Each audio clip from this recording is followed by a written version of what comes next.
nur nicht liegen. Aus dem Buch Schnoge und Spuze vom Max Barak.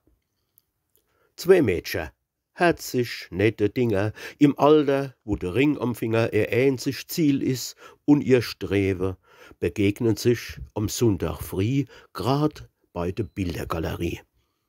Wie's mit alle Glocke eben in aller Kirche zusammenleit. Und wie im Sturmschritt, wie net gescheit die Leute hier zu der Kirche rennen, dass sie noch Platz drin finden können. Die zwei, die sind gar gut bekannt, ich glaub gar weitlos ach verwandt, drum secht zu andere die End. Ei Bienchen, gucke mal, wie schön, dass wir uns treffen da.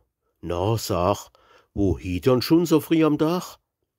Ei, denkt die und wird feierrot, du kommst mir jetzt recht übers Wersch, drum secht se, ich will in die Kirche.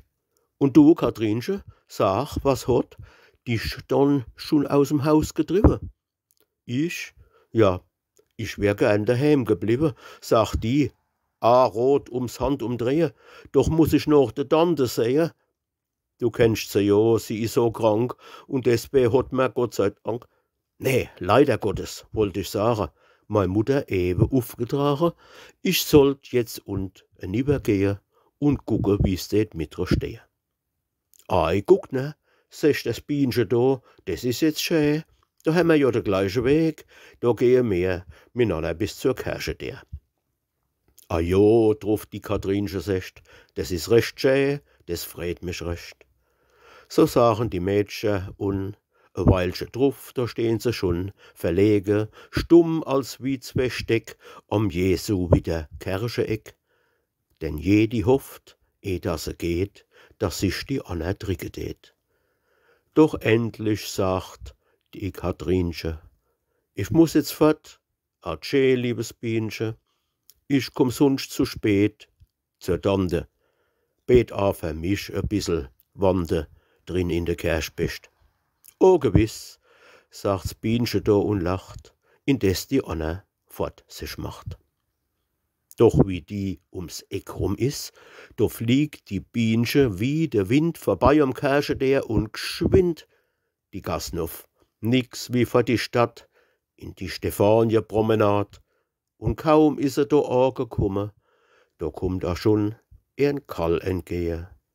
Der hat sie gleich am Arm genommen und führt sie auf verborgene Wege, ein bissel abseits zur Bank im Buschwerk.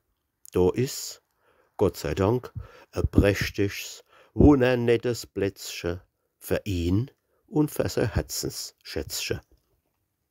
Da sitzen sie und tun halt schön, miteinander, wie's halt pflegt, zu gehen bei Liebesleid. Sie küssen sich und herzen sich und wissen sich gar viel Interessantes zu sagen und mehr noch, fast gar noch zu fragen. Sie sehen nicht und hören nicht, dass ein anderer Herr sein Schätzchen daher fährt zu dem nette Plätzchen und lassen sich drum stehren nicht, bis das neue Liebespaar auf ihren Schoß sich setzt, fast gar. Da springt voll Schrecken auf das Bienchen und wer steht vorne? Die Katrinchen. Zuerst stehen alle zwei verlegen, stocksteif da, ohne sich zu regen, und kenni weiß, was tue und mache. Dann fangen sie halt an zu lachen. Ist des dei Kersch? Sech da die End. Und des hast du zur Tante gehen. Die Anna. Ei, da muss ich sagen, so Tante, die wo Schnöppert tragen, so gibt's nicht viel mehr, mänisch als in Mannem und der ganze Pals. Da lachen sie jetzt all miteinander und die Tante, die lacht mit und sagt, ich hätte große Bitt an euch, ihr liebe Mädchen. Wann euch wieder in den nächsten Tagen begegnen auf dem gleichen Weg, so liege nicht. Denn das ist gefährlich. Nee, sahen's einander lieber ehrlich und offen, ich geh zu meinem Schatz. Weißt dort an dem bewussten Platz.